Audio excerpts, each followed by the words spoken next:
Buenas, una vez más sean todos bienvenidos a su curso ETAPS.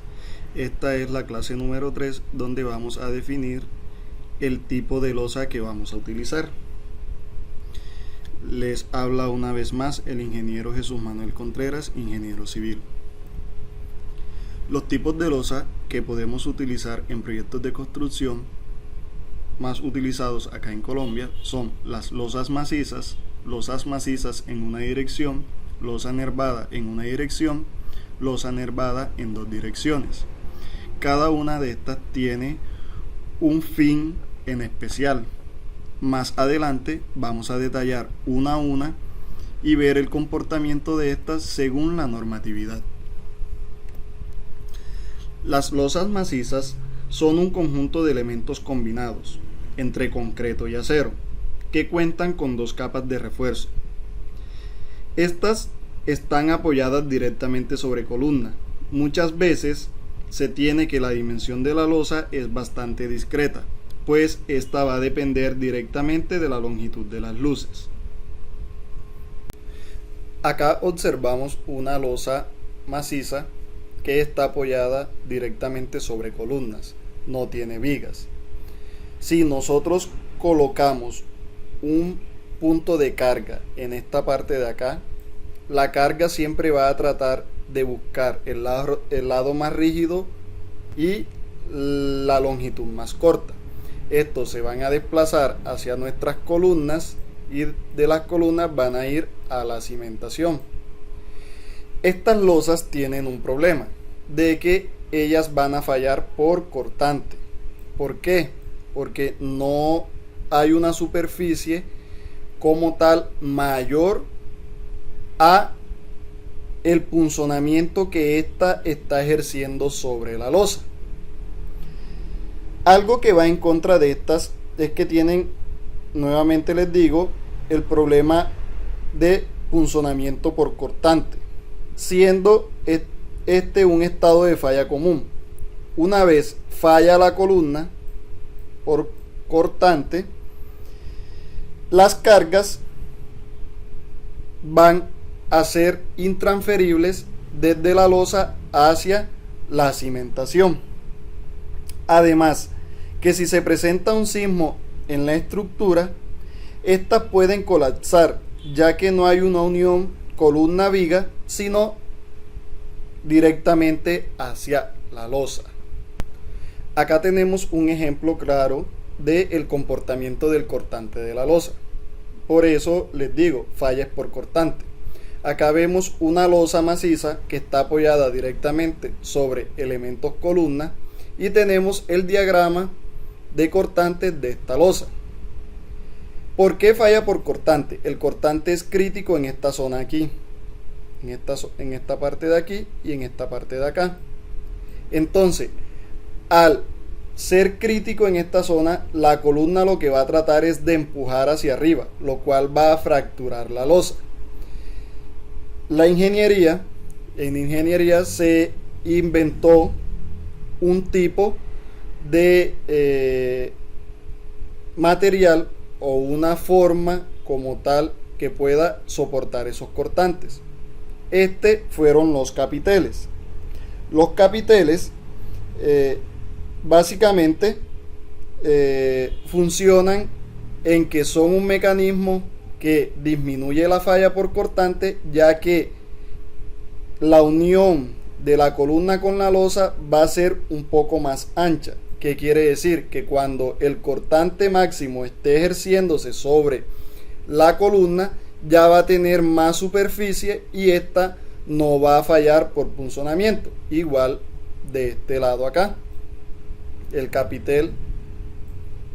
Esto acá en Colombia ya muy poco se usa, pero sí cabe recordar este tipo de losa, ya que en algún momento se puede volver nuevamente a utilizar. Cabe recordar que los capiteles, o la razón de estos, básicamente se dieron o surgieron por el diagrama de cortantes. Losas macizas en una dirección. Para prediseñar las losas macizas de entrepiso de una placa, debemos saber cuál es el comportamiento de estas. Además, debemos saber la afluencia de las cargas para determinar cuál va a ser el punto rígido más cercano que cumpla con el ciclo de transmisión de cargas, que sería pasar de la losa a las vigas, seguidamente a las columnas y finalizando en la cimentación. ¿Qué quiere decir esto? Si nosotros tenemos un punto de carga aquí, ella siempre va a tratar de buscar el punto rígido más cercano. Luego de encontrarse con la viga, esta va a transmitir las cargas hacia las columnas y las columnas van a soportar, van a transmitir las cargas hasta la cimentación y estas van a distribuirlas directamente al suelo. Nosotros podemos trazar una línea imaginaria, sí, claro, para saber el análisis estructural y el comportamiento de las losas en una dirección. Podemos tratar esa línea imaginaria. ¿Qué quiere decir esa línea imaginaria? ¿Cómo va a ser el área aferente de las cargas que nosotros estamos aplicando sobre la losa? Cabe recordar que es una losa maciza en una dirección porque la relación que hay entre L sobre B va a ser mayor o igual a 2. Sí puede ser inferior y se puede tomar como una losa en una dirección. Continuamos con las losas nervadas. Losa aligerada en una dirección. Es una combinación monolítica o prefabricada de viguetas regularmente espaciadas en una o dos direcciones, colocando una losa en la parte superior. Una losa aligerada tiene las siguientes partes: vigas principales, se encargan de unir apoyos y a su vez son apoyos de las viguetas o nervaduras. Las viguetas son vigas de menor espesor que las vigas principales y sirven para soportar la torta superior donde se aplicarán las cargas. Las riostras también son utilizadas para disminuir la longitud de estas.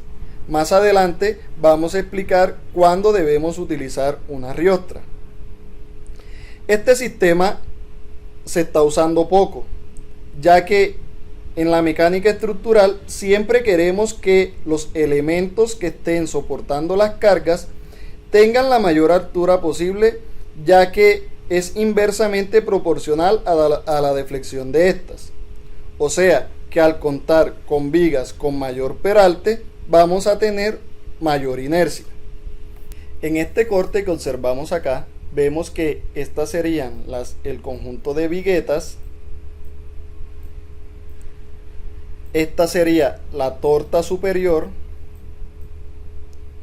Y en esta parte de acá, supongo que iría la viga principal donde están apoyadas cada uno de los nervios. En el proceso constructivo se utiliza un menor material utilizando este tipo de losas, aunque van a soportar las mismas cargas de una losa maciza con el mismo espesor, solo que acá se reemplaza la cantidad de concreto que hay en toda la losa maciza por un conjunto de viguetas. Estas son las viguetas. Este sistema es muy eficiente y completo en cuanto a la necesidad de la estructura. Acá vemos el diagrama de fluencia de las cargas. Si observamos, nosotros siempre tenemos que partir nuestra torta o nuestra losa superior para saber cómo analizar estructuralmente los nervios. Ella siempre va a tener la siguiente función: la separación neta, la separación de eje a eje de los nervios va a ser la misma función que va a utilizar el área aferente para la distribución de las cargas. ¿Qué quiere decir eso? Que para analizar o diseñar esta vigueta nosotros debemos de encontrar el área aferente, sería más o menos aquí y más o menos acá, porque es la misma separación que hay de centro a centro. Entonces como tal va a ser el área aferente para nuestro diseño de la vigueta. La transmisión de las cargas va a ser de la misma manera. Si aplicamos una carga en este punto, esta va a buscar el lado más corto para transmitir la carga. Luego, al encontrar ese lado más corto, las viguetas van a tratarán de distribuir las cargas hacia las vigas principales. Esta es una viga principal. Y luego estas transmitirán esa carga hacia la columna. Y finalmente, cerrando el ciclo que ya antes les había mencionado, tenemos que las columnas van a transmitir esta carga hacia la cimentación y la cimentación se la reparte al terreno natural. Por último, tenemos las losas macizas en dos direcciones.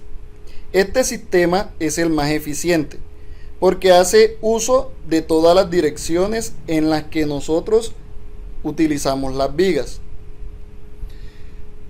Para analizar el comportamiento estructural de una losa maciza en dos direcciones, nosotros debemos trazar unas líneas de fisura de 45 grados, donde estas se intersecten, que es las que tenemos acá. Estas líneas de fisura se dibujan para saber la aferencia de las cargas o el área aferente para diseñar esta viga, el área aferente para diseñar esta viga, el área aferente para diseñar esta viga y el área aferente para diseñar esta viga. Entonces, la carga con la que se analiza la estructura va a ser igual, o sea, ya cuando estemos haciendo como tal nuestro diagrama para realizar el análisis de la losa o saber el refuerzo que va a tener nuestra viga, nosotros debemos multiplicar la carga por metro cuadrado de la losa por el área aferente, o sea, la carga que nosotros estamos utilizando por metro cuadrado por el área aferente dividido entre la longitud del elemento a diseño nos dará la carga que va a tener nuestra viga en la parte superior. Y así, al encontrar los diagramas de cortante y momento, podemos empezar a hacer el análisis estructural. Ya si nosotros queremos utilizar un programa de cómputo, es un poco más fácil. En nuestro caso, vamos a diseñar una losa maciza. Recuerden que venimos trabajando en un proyecto educativo, una institución educativa de 4 pisos, para saber interpretar o saber modelar y diseñar cada uno de estos elementos. Nosotros vamos a diseñar una losa aligerada en una dirección. Para eso nosotros debemos irnos al título C de la norma, C8 específico, para saber el comportamiento de las losas nervadas y así definir cada uno de los requerimientos que la norma nos exige. Una vez abierta ya la normatividad colombiana, la NSR 10, podemos observar cómo sería el comportamiento de estas losas. Vemos que las losas nervadas consisten en una combinación monolítica o prefabricada de viguetas regularmente espaciadas en una o dos direcciones. Ya eso lo habíamos hablado con anterioridad. Los nervios principales y los nervios transversales o riostras de las losas nervadas en una dirección no pueden tomarse, óigase bien, no pueden tenerse en cuenta para efectos de rigidez ante fuerzas horizontales del sistema de resistencia sísmica. Muy bien, cuando estemos modelando, nosotros no debemos hacer que nuestras viguetas hagan parte del sistema de resistencia sísmica. También nos dice, el ancho de la nervadura no debe ser menor a 100 milímetros, o sea, 10 centímetros. Su ancho promedio, ya si queremos utilizar una geometría no regular sino irregular, el ancho promedio no puede ser menor a 80 milímetros, o sea 8 centímetros, y debe tener una altura no mayor a 5 veces su ancho promedio. Para las losas nervadas en una dirección, la separación máxima entre los nervios medida de centro a centro no puede ser mayor entre 2.5 veces el espesor total de la losa o 1.2 metros de separación. Para losas nervadas en dos direcciones, la separación máxima entre nervios medida de centro a centro no puede ser mayor a 3.5 veces el espesor total de la losa sin exceder 1.5 metros. Cuando se trate losas nervadas en una dirección, debe colocarse viguetas transversales de repartición o de separación libre no máximo de 10 veces el espesor total de la losa sin exceder los 4 metros.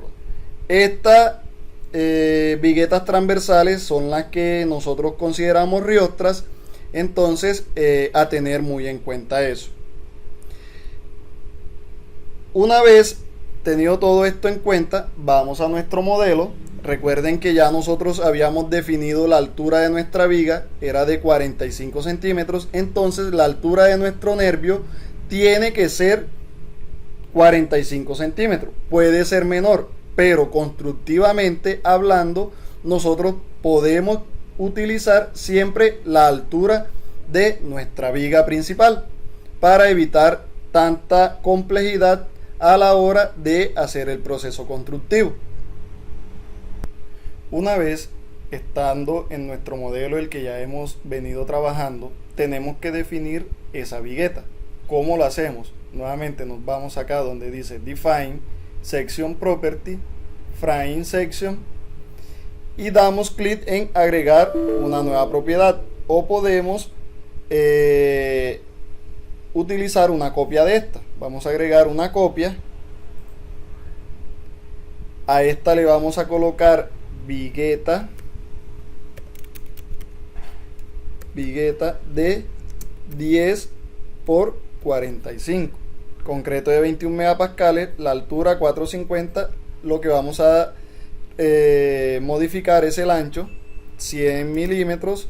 Nos damos cuenta de que lo que en realidad se esté diseñando sea una vigueta o una viga. Vemos que está resistiendo momentos. Le damos OK, y ya hemos definido nuestra vigueta y nuestra viga principal. En el día de hoy solo quería hablar de el comportamiento estructural de las losas. Ya en la próxima clase ya vamos a hacer el análisis de carga para saber cuáles son las cargas que vamos a utilizar en nuestro modelo. Muchas gracias a todos, espero que hayan aprendido en esta clase de hoy. Cualquier duda o inquietud, con mucho gusto se pueden comunicar en mi correo electrónico. Muchas gracias.